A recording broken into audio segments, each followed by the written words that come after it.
ડભોઈમાં police ઉપર 3 જૂન રોજ હુમલાના આરોપીને વારાફરતી કુલ અલગ અલગ જેલમાં 9ને પાસા હેઠળ મોકલી આપવામાં આવ્યા છે.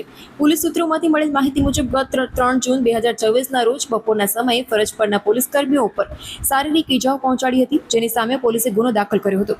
આરોપીઓની પાસા માટે ડભોઈના પીઆઈ એટી પટેલે દરખાસ્ત કરી જિલ્લા કલેક્ટર તરફ મોકલી આપ્યો હતો, જે મંજૂર થતાં જ પાસા અટકાયતીનું વોરંટ કાઢી પ્રથમ 4 આરોપીઓને વિવિધ ટીમો બનાવી ઝડપી પાડવામાં આવ્યો છે, જેમાં વારિસ અલી, લિયાકત અલી, સૈયદ સિકંદર ફારૂક ગરાસિયા, પરવેઝ ઉર્ફે રાજા સિકંદર ગરાસિયા સાથે સૈયદ આસિફ અલી મહેબૂબ આ ચારેય જે આરોપીઓ છે તે પોલીસ સ્ટેશન તાંદલજાની ધરપકડ કરી પાલરા ભુજ ખાતે મોકલી આપવામાં આવ્યા છે. જ્યારે બીજા 2 આરોપીઓ બદરુદ્દીન કાલુમિયા સૈયદ અને સરફુદ્દીન ઉર્ફે સોહાન તેમને જામનગર જેલ ખાતે પાસામાં મોકલી આપવામાં આવ્યા છે. ત્યારબાદ આજે આસિફ સિકંદર ગરાસિયા અને હસનૈન સિકંદર ગરાસિયા આ જે બંને આરોપીઓ છે તેમને ડભોઈના જામનગર જેલ ખાતે મોકલી આપવામાં આવ્યા છે.